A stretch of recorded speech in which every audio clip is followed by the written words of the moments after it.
I hope that my presence at the Rashtrapati Bhavan on the Day of Independence would send out this message to the rest of India that Nagaland as well as the Northeast, which, like I've mentioned, has always been a zone of conflict in the past with different insurgencies and different problems. निमंत्रण मिला हमारे आदरणीय राष्ट्रपति महोदय से। मेरे दिल में मुझे बहुत ही अत्यंत सम्मानित महसूस हुआ कि मेरे जैसे एक छात्र को, एक विद्यार्थी को, जो एक बहुत रिमोट एरिया से आता है, जो एक ऐसे राज्य से आता है, Nagaland would change the day the legislatures in one way or the other outshine the bureaucrats. We can have 100 women representatives, but if their capacity is not built properly, if their leadership skills are not honed properly, if their talents are not nurtured properly, then we will just have faces and shells of leaders in their seats. Going out to earn is not a problem, because at the end of the day, these people are also sending the amount earned outside to the state, which overall contributes to the economy of the state or the region. Our Northeast region, as well as our state, like I've mentioned before, have produced gold, medalists at the Olympic level as well. You see, the vision that I see for our people in the next 5 years in the field of entrepreneurship, in the field of digital work, and in the field of culture would be, we cannot have leaders, be it from marginalized groups, be it from a specific gender. The very nature of natural disasters is that it is natural. It is unavoidable, it is unpredictable, and we do not know when it's coming. My message to the Northeasterns would be, you see, never feel as though you are inferior because of geography, because of where you come from. देखिए, जब 1947 में हमें आज़ादी मिली, तो उस समय केवल आज़ादी या फिर स्वतंत्रता हमें अपने आप में नहीं मिली। मैं hub news channel media fraternity का दिल से, तहे दिल से मैं आभार व्यक्त करता हूँ। Thank you, Mr. Kepozo, for speaking to Hub News, and congratulations on the presidential invite. How did you feel when you received the invitation to the at-home reception at Rashtrapati Bhavan for Independence Day? पहली बात तो मैं hub news channel media fraternity का दिल से, तहे दिल से मैं आभार व्यक्त करता हूँ कि आपने मुझे ये अवसर दिया, ये मौका दिया, समय दिया कि मेरे विचार को आपके सारे व्यूअर्स के सामने मैं प्रस्तुत कर पाऊँ, मैं प्रदान कर पाऊँ। इसके लिए मैं आप सबका बहुत ही आभारी हूँ, और सभी लोगों का, उन सभी लोगों ने जिसने इस वीडियो पे क्लिक किया है, आप सबका भी मैं बहुत आभार व्यक्त करता हूँ और आप सबको धन्यवाद देता हूँ कि भगवान आप सबका भला करे।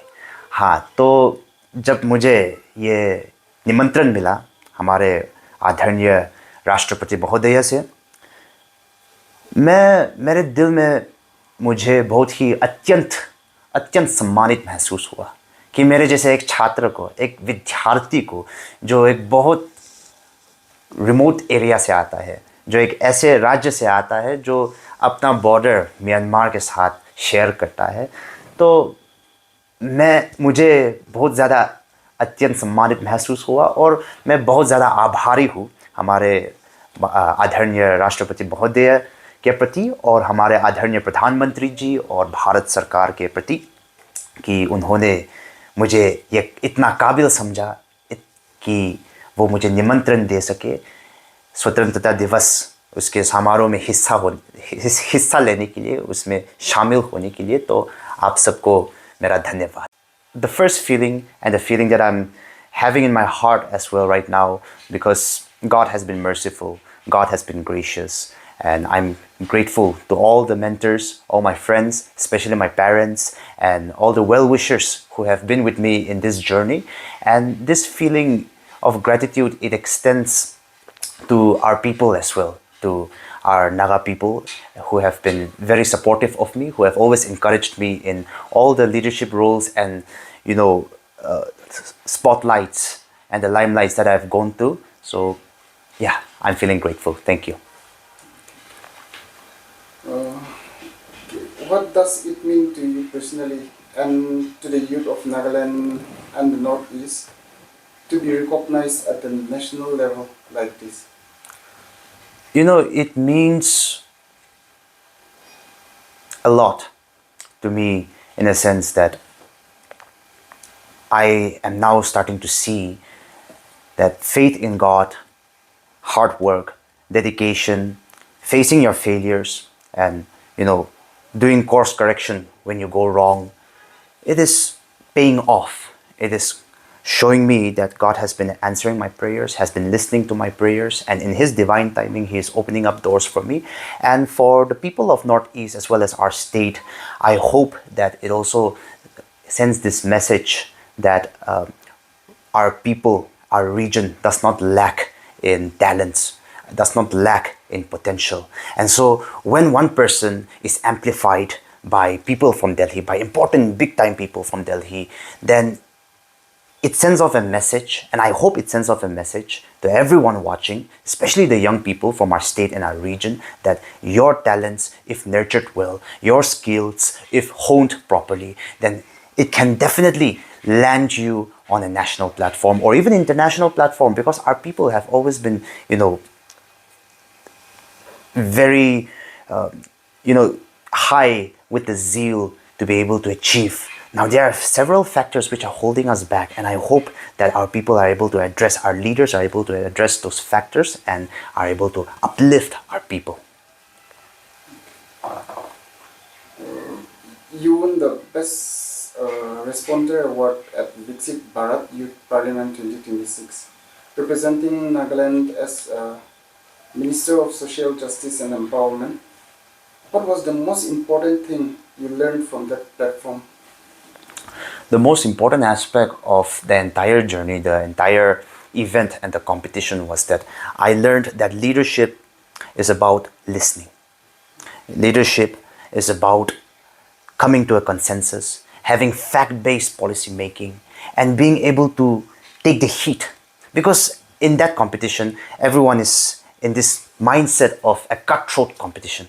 So there's no emotions involved there. So people, when the best of the best are coming from all the states, then we get to learn that there are people better than us. There are people of higher caliber than us, and we have to reach on their caliber and go beyond that, because we are competing at the end of the day. So I believe that that is the greatest lesson that I've learned, that leadership is about listening, because we were listening from morning 9 a.m. till the evening 5 p.m.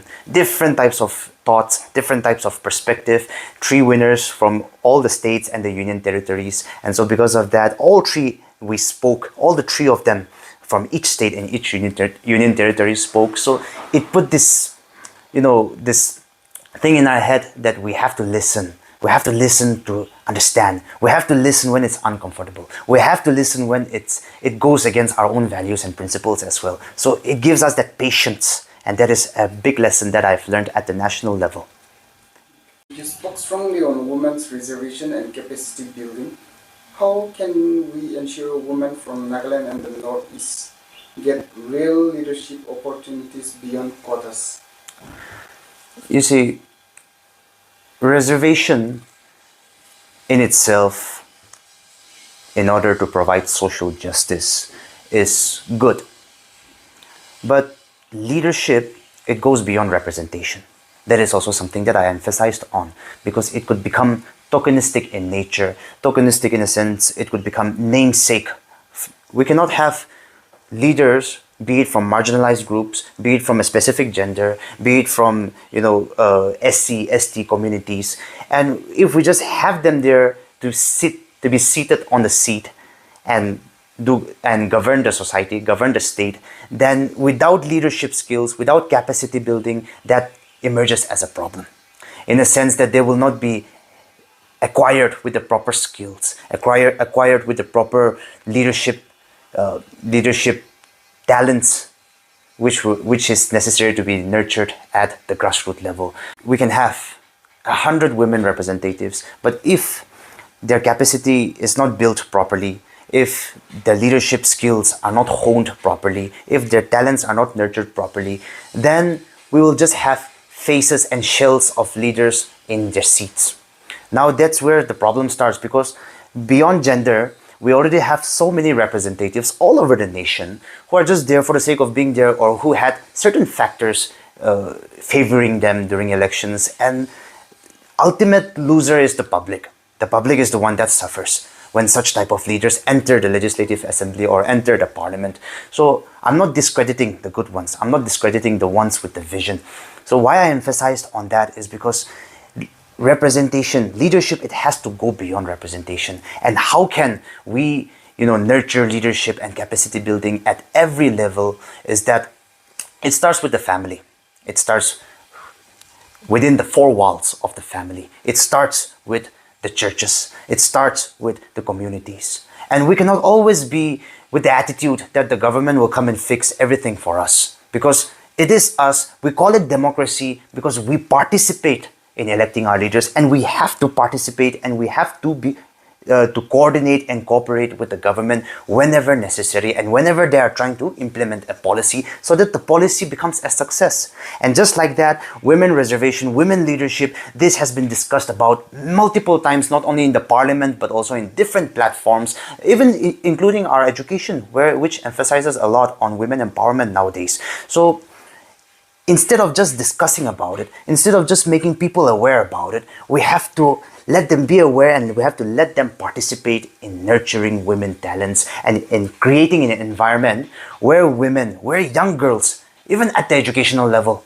where they can come out and take initiatives, take leadership roles to uplift our society, because the ultimate goal is to uplift the society and to establish social welfare and social justice wherever needed.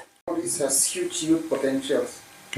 What are the three biggest opportunities you see for Nagaland youth in the next 5 years in entrepreneurship, digital work and culture? You see, the vision that I see for our people in the next 5 years in the field of entrepreneurship, in the field of digital work, and in the field of culture would be entrepreneurship. You see, our government, it has been providing avenues for us as well. Our government is trying its best to promote entrepreneurship, because at the end of the day, you and I as students, you and I as unemployed youths, we have to accept that not everyone is going to be making it into the government service. Not everyone is going to clear NPSC or UPSC or any other sort of competitive exams. Does that mean that you are incompetent? Definitely not. Does that mean that others are better than you? No. It is the very process of the examination and the difficulty of it and the probability that ensures that everyone who is appearing for it is not going to be making it into the service. Now we have to move beyond that, and we have to start competing with the rest of the world through entrepreneurship. And the government has been trying through, signing different MOUs with tourism, signing in the field of tourism, to promote our culture, to promote our identity to the rest of the world. And recently, I mentioned it during the state level, where we were talking about MSMEs. We were talking about the orange economy. And I also mentioned that our honorable advisor, MLA and advisor to the Chief Minister for Industries and Commerce, Ma'am Hekani, she mentioned that Nagaland has produced in the last year more than 40,000 MSMEs, and they have generated a huge revenue. So we see the potential in there. Entrepreneurship, it has to be nurtured, and our society itself, at our level, at the individual level also, at the community level also, we have to start, promoting and supporting it. Mostly what we see is, if your friend is opening up a business or starting up, and embarking on a venture, then we have this mentality of asking for discounts. We have this mentality of friendship and our relationship with that person prior to supporting their business. And now that is also, a mentality that discourages entrepreneurship and business among the young people, because everyone is different. Some people like to be, they don't like to say no to people. Some people are genuinely nice and kind by heart. So in business, that is, it can be detrimental to the growth of the overall business. Now in the second part, we see digital work. There's this, I want to take the example of this young girl. I cannot recall her name, but she sings online. She does cover songs, and she goes viral. And our Honorable Prime Minister, in one of his speeches, also mentioned her. Now we see that the digital work, we see that social media is the great equalizer in this day and age. The internet is the great equalizer in this day and age. And it is said by someone like Mr. Patrick Bet David. I've been listening to his podcast, I've been listening to his speeches, and why does he say that internet is the great equalizer? Because you can have your phones with you. You have your phones with you. You have social media with you. And now you can start competing with the biggest celebrities. Now people from another corner of the world can see your content, can hear your content, can engage with your content, can learn from your content. And it's not only content producing. You can be a graphic designer. You can learn AI. You can learn website building. And so the opportunities is everywhere. It's in the palm of your hands. You just have to recognize it. You just have to learn it. You just have to work, because faith without works is dead. We cannot always be praying to God and not do our part, because God helps those who help themselves. And in the aspect of culture, I see that our people, last year when we had a workshop on Naga culture and Naga identity, we were addressed by people such as Dr. Shohazale, the former Chief Minister of Nagaland. We were addressed by people like Madam late Angela Hyome, rest in peace to her, and the likes of Dr. Johnny Rongmai. They mentioned about how our culture is unique in itself, how much of the responsibility lies with the young people to carry the identity and to represent our people in the good limelight. So they were mentioning that there are people, there are tribals around the world who are like us as well. So because that, there has to be an explanation to the use of seashells in our traditional attires. And so they were mentioning about it, but they emphasized on the uniqueness of our culture, of our identity. You and I, someone from America or someone from Europe or someone from a different continent cannot represent the Nagas or the Northeasterns as you and I. You and I are the main torchbearers of our own identity, of our own culture.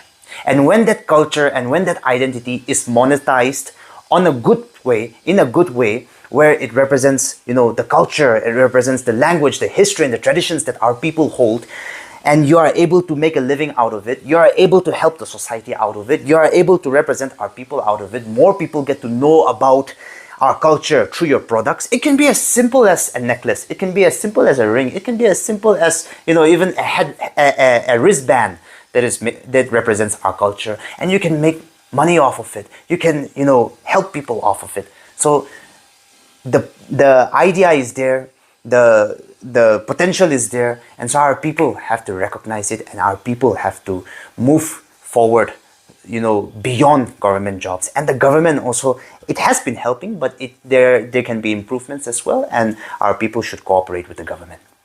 We have seen Northeast athletes win medals at the recent Commonwealth Games.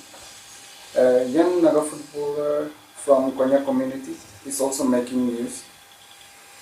How can government and community support sport talents from remote districts? Okay. Yes, our Northeast region, as well as our state, like I've mentioned before, have produced, medalists at the Olympic level as well. Even we have produced someone like Dr. T. Au. And so taking example of, I have friends, Mr. Vetozolohe, who is a arm wrestling champion, or someone like Yoto Chizo, who has, in martial arts, he has brought laurels to our community, to our Naga people, to our Northeast region. And you see, just recently there was this young boy, Mr. Wedeti Mero from Chezami, who has won at the national level. And you see, what the government can do to nurture such talents at the grassroots level would be give them more platforms and opportunities, give them access to proper coaches, give them access to scholarships, people who want to, keep a balance between the academics and co-curricular activities. And there can be talent identifying programs as well, where you bring people from the most rural and remote areas, and you send officers. You have your district level officers, sports officers, and you have the staffs. You have the manpower with you, so you can send people and identify those talents and bring those talents to a platform where their talents can be nurtured and where their talents can be turned into skills. Because at the end of the day, you see, we cannot keep on relying, like I've mentioned, I'm repeating myself, we cannot keep on relying on being employees. on the different government jobs. So this is an aspect that the government can really improve upon, and under the leadership of the Honorable Union Minister, Dr. Mansukh Mandavia ji, and also our Honorable Chief Minister and our Honorable Advisor and MLA for Youth Resources and Sports, Mr. Kyosho Yimchungar. And they have been very inclusive with the way they function. Our Director of Youth Resources and Sports, Government of Nagaland, Sir Sekhose, has been very open to the different programs and initiatives to nurture young people.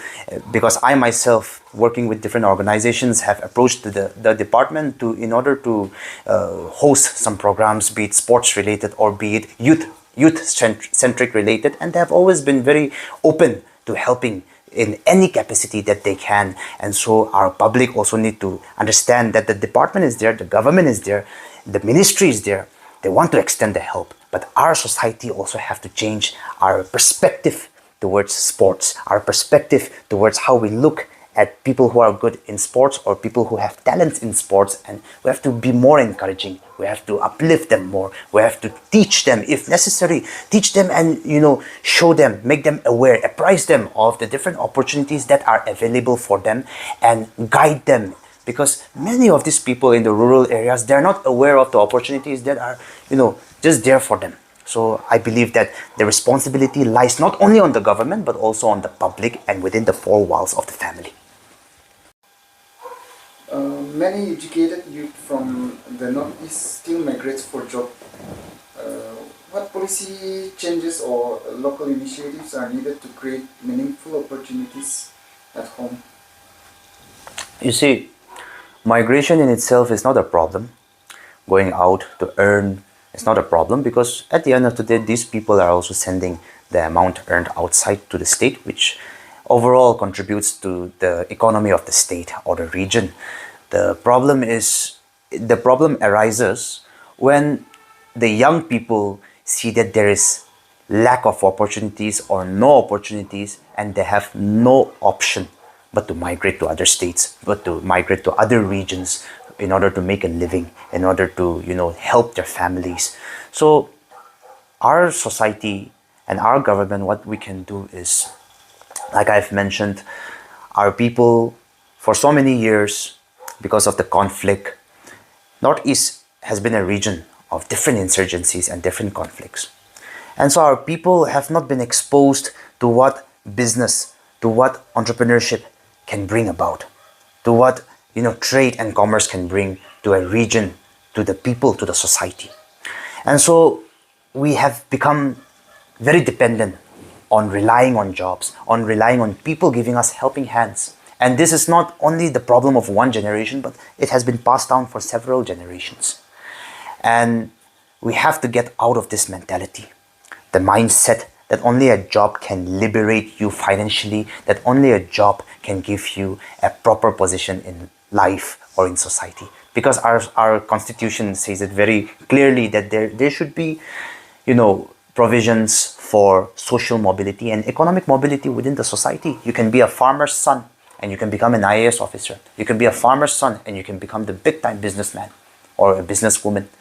And so our society has to understand and nurture the skills, the talents that have huge potential of making a person be able to stand on their own feet independently and contribute to society in the long term.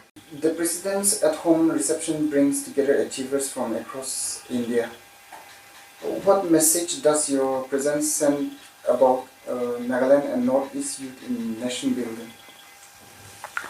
I hope that my presence at the Rashtrapati Bhavan on the Day of Independence would send out this message to the rest of India that Nagaland as well as the Northeast, which, like I've mentioned, has always been a zone of conflict in the past with different insurgencies and different problems. Northeast and Nagaland is ready to cooperate with the rest of India. Northeast and Nagaland is ready to nurture the potentials within each state, each individual, and each community, so that we can contribute to the overall nation building, to to the overall progress of our country, so that we can not only just merely be a part of the 2047 Viksit Bharat, but be a contributor towards that journey, but be a contributor on that very day when we complete our 100 years of independence, and that we also become contributors to representing our nation and to making our nation self-reliant and आत्मनिर्भर. मैं यह आशा करता हूँ कि जब मैं राष्ट्रपति भवन में जाऊँगा तो मेरी प्रेजेंस वहाँ पे हमारे साहित्य, हमारे संस्कृति और जो हम एक समुदाय के हिसाब से चलते हैं, एक समुदाय के हिसाब से प्रोग्रेस करते हैं, एक समुदाय, एक कम्युनिटी जो फीलिंग होता है, एक कम्युनिटी का जो भावना होता है और एक कम्युनिटी के हिसाब से जो हम आगे बढ़ते हैं उसका प्रतिनिधित्व हो. और मैं ये आशा करता हूँ कि हमारे देशवासी लोग ये समझे, इसको अंडरस्टैंड करें, इसको समझे कि हमारे लोग, यहाँ के लोग, मेरे जैसे दिखने वाले लोग आपकी तरह उतना ही भारतीय है और उतना ही राष्ट्र निर्माण का जो भावना है, जो देशभक्ति है, हम भी अपने दिल में वही रखते हैं. और आपके साथ भाईचारा रखते हुए एक साथ हाथ मिला के हमारे भारत को आत्मनिर्भर बनाने का सपना जो है, जो लक्ष्य है, वो संकल्प हमने भी लिया है और आपके साथ संघर्ष करने के लिए भी हम तैयार हैं और आपके साथ आगे बढ़ने के लिए तैयार है अगर ईश्वर की इच्छा हो. Nagaland has faced several natural disasters recently, landslides, floods, rock damages. As a youth, do you see this primarily as a natural phenomenon, or do you see lapses in planning, infrastructure, or community responsibility? You see, the very nature of natural disasters is that it is natural. It is unavoidable, it is unpredictable, and we do not know when it's coming. So I here do not blame any individual or do not blame the government specifically, because there are some lapses, there are some, some loopholes that needs to be filled. For example, social responsibility is needed.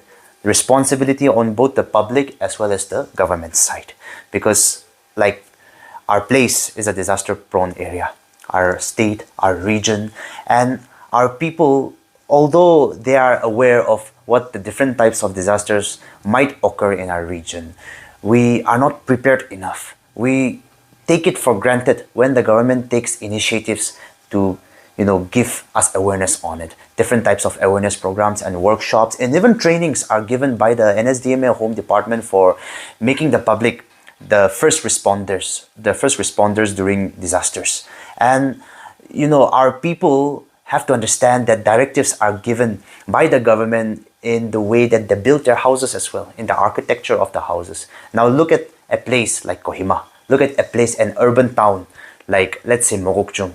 We see so many places, so many houses, so many residents who go beyond the directives of the government of what is safe architecture, what is safe design for to be earthquake ready. And so the day an earthquake of huge magnitude hits us, that is the day when we are going to lose lives.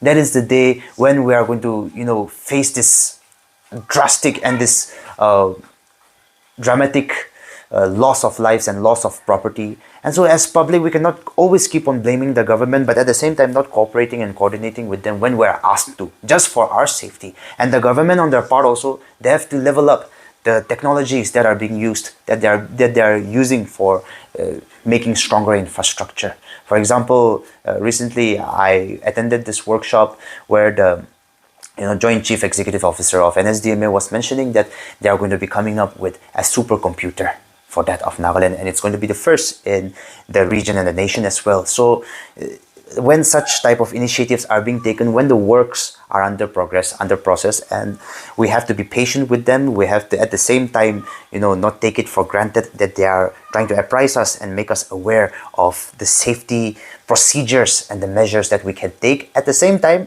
it starts with the civil society organizations as well to take the initiative, to come forward and make people aware about it. The church can also take a step on this, and even families. What we can do is we can learn about disasters and learn how to protect ourselves and start taking measures and start taking precautions, because precaution is better than at the end of the day crying for what is already gone when disasters hit us. As a postgraduate student of political science at St. Joseph's College, Jakhama, how has academic shaped your understanding of governance and social justice? When I was doing my bachelor's from St. Joseph's College, Autonomous Jakhama, there, one of my professors once told me that Nagaland would change the day the legislatures, in one way or the other, outshine the bureaucrats, the permanent executive. Now, what did my professor mean by that? When the legislator is well, is well educated, understands policy implementation, understands policy making, and has this vision for the people, can have this organizational, structure well to implement and to make every policy a success, then that's when a huge burden is taken away from the executive as well, from the permanent executive of this country, that is the bureaucrats. I've met officers, I've met senior bureaucrats who tell me that sometimes it is very difficult for them to be working with an MLA or a minister who is not educated. They feel like they're holding the legislature's hand and teaching them A, B, C. Now, just imagine if the legislature has the vision, has the proper education, understands the department, understands the ministry, then it can boost and bolster the progress that very department is making and the overall progress of the government. So studying about the constitutional values, studying about the different values and theories in political science as a postgraduate student, and learning it from one of the best professors in our state. I'm saying this without any disrespect towards the other professors in other colleges, but I want to mention that our college also has one of the best and most learned teachers that our state has. And so learning from them, learning about these different theories and learning about the system, the political system, it has made me understand that governance can be best implemented. Governance can be at its peak only when the legislatures, in one way or the other, in their knowledge or in their wisdom, they can outperform the bureaucrats. Of course, public administrators are there and are appointed on their merit and their technical expertise, as mentioned and defined by public administration textbook by Mr. Laxmikant. And so the technical aspects, of course, the legislature cannot always know all the technical aspects. That is the duty of the bureaucrat. The implementation part, that is the duty of the bureaucrat. But at the same time, the vision, the motivator, the leader, the one who, gets the people with their morals high, with their spirits high, to be able to establish social justice and social welfare, that is needed in our state. And about social justice, studying as a political science student, it made me understand that social justice, we keep on saying social justice, it is about, giving equal chances, providing this equilibrium in society, providing equity in society, uplifting people from the most marginalized communities, from people who are sidelined, from people who do not have access, for people who do not have access to certain opportunities in life, and uplifting them and uplifting the whole society as a whole, and making our people and our country progress towards this developed vision that we have. So as a political science student, that is what I've understood about governance and social justice. As a youth, what would be your message to the youth of Nagaland and the Northeast region? My message to the youth of Nagaland would be, always put God first, seek His kingdom and His righteousness, and all the other things shall be added onto you. My message to the Northeasterns would be, never feel as though you are inferior because of geography, because of where you come from.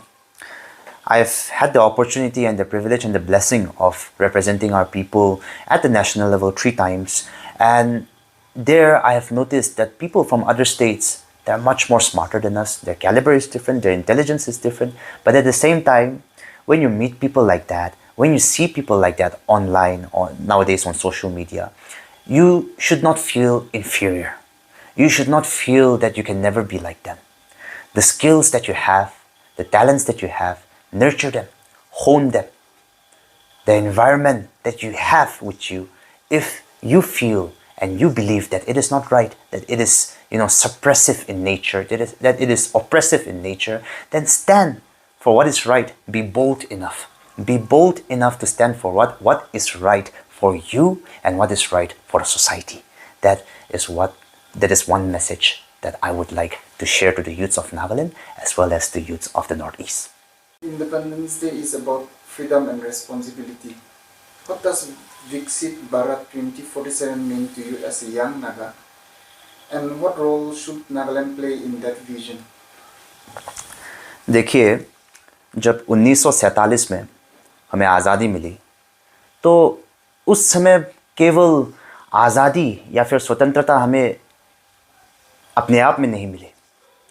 उस समय स्वतंत्रता और आज़ादी के साथ साथ ये जिम्मेदारी हमारे नेताओं के ऊपर और जनता के ऊपर सौंपा गया कि हमारे कंधों में ये जिम्मेदारी है कि हम विश्व में कैसे रहें, कि हम अपने देश को विश्व में दूसरे देशों से ज़्यादा अच्छा कैसे बनाएं, कि हम अपने बुनियादी ढांचे को ज़्यादा बेहतर कैसे बनाएं और कि हम विकास को हम अपने समाज में, हम अपने देश में कैसे लाएं। ये सारी जिम्मेदारी हमारे नेताओं के ऊपर और नेताओं के साथ साथ जनता के ऊपर भी उनके कंधों में रखी गई थी, सौंपी गई थी। और विकसित Bharat 2047, that there is a reminder of that responsibility that was placed on their shoulders. It's a reminder that from 1947 to 2047, the responsibility is still there in different generations. And it has to be there, and we have to realize it. That is what it means to me. To make our country the best. To make our country self-reliant. To make our country be a contributor in international politics. Be a contributor in international relations. Be a contributor in the international platform. And so, how can Nagaland contribute to it? Nagaland and Northeast, like I've mentioned from this beginning, we have our potential, we have the talent, we have the uniqueness in order to significantly contribute to the economy and the overall progress and even politics of the country. At the national level, we have that. The only question is the government as well as the public willing to nurture it? Are we willing to nurture it in a sense that are we willing to make it grow? Are we willing to cooperate? Are we willing to uplift the most marginalized communities, most marginalized sections of our society? Are we willing to stand on the principles and morals and what the Constitution it values? Are we willing to stand on it? That is the big question. And us, Nagaland, us Nagas, we proudly declare Nagaland for Christ. So Jesus Christ, in his teaching, he once mentioned, give back to Caesar what belongs to Caesar and to God what belongs to God. Now Caesar, his face was inscripted, his name and face and everything was inscripted in the coin. So with the Indian rupee, the face as well as the inscription, it derives its value from the RBI, Reserve Bank of India. It derives its value from the Constitution of India. So the money is sent here, the funds are sent here not for us to enjoy it, in a sense, not for us to live lavishly, not for us to engage in unethical practices. It is sent here so that development can come about in our state, so that we can start catching up with the rest of the states, so that we can progress, so that our people are uplifted. So are we giving back to Caesar what belongs to Caesar? And are we giving back to God what belongs to God? The different fruits of the Holy Spirit that the Bible mentions. Are we producing that through our actions and our deeds? Are we? And so when we start giving back to what belongs to Caesar and to what belongs to God, then I believe that we can be a big contributor, a significant contributor to the overall progress and the vision and the dream of Viksit Bharat 2047. And that is what it means to me. Thank you so much, Kepozo Kapuh, for speaking with us today. Your journey from St. Joseph's College, Jakhama to winning the Best Responder Award at the National Youth Parliament, and now to being invited to Rashtrapati Bhavan by the Honorable President of Bharat is an inspiration for the youth of Nagaland and the entire Northeast. We wish you the very best for your meeting with the President on this Independence Day. May your voice continue to carry the hopes, talents, and aspirations of our young people forward. Thank you very much. Thank you. Prangnam Ada Raju. Salam nono riba. Tarode namin suling ama. Namen suling ba? Ang na generation ko nat kubo. Monat ken. Ada. Era meta ko merong sa. No. Yade plus F ni nisan tunggu pa. 45 merong sa. 45 tunggu pa merong? Hindi pa ada. 45 merong aro ramram man ko pa merong ra dengdang ma. Nara phangna ramram man ko pa merong ko sa phala chimba. No. Anching salgum ko je ko ba chaya. Anching ni anching baljo kani sa pangchaka. Dau wian iran dake. Maya gemak chi anching ara. Thik somai kata maninga ma. Thik somai kata manjagen chim ode. Anemia. Mani de yan sibil griani. Night blindness. Andaken walo nagna man gijak pa sabi sirang na ba donga. Ada ya gemakara 45 merong baksara may baktong para. Rani khangani donga no. Anchingni salan thiyo cha aniyo. Peena banganam kanirang ko. Jekai iron, folic acid, vitamin B12, iodine, zinc, vitamin A aru D managta amja. Jeni gamanan dakba sabisi ungna ba donga. Sorkari ansing baljokani ko rai makrakata. Tao FSSAI on ani kita merong ata kari dud aro mungsongpa thorango. Beena namgunirangko daude chimunge paskageno. Jechin naa salgamako platchiba 10% beena singbaljokani ko mananggen. Yakho nagana 45 ko chaimung masibo. Yakho ansing altua en plus F ni nisan ko nkemuna masyayen. Hindi ba ada? Plus 8 tunggu pa reson. Chingara bauni ko mangen. No, yano. Uni gamanan sorkariyo reson scheme rango jekai ICDS, MDM, PDS. Magsungani de yarango pangchakani. Jechin mungsa centrally sponsored rice scheme ni mananigta fortified rice bisa okodong ba magaparang ba chini beena namgani rang ni gaman. Resoni dokano manani rang gata nasmang gemuk nan sokatangiya. Taalo ni nasmak na aro ansing sakan tini noktang rang na. Mangmang 45 merong.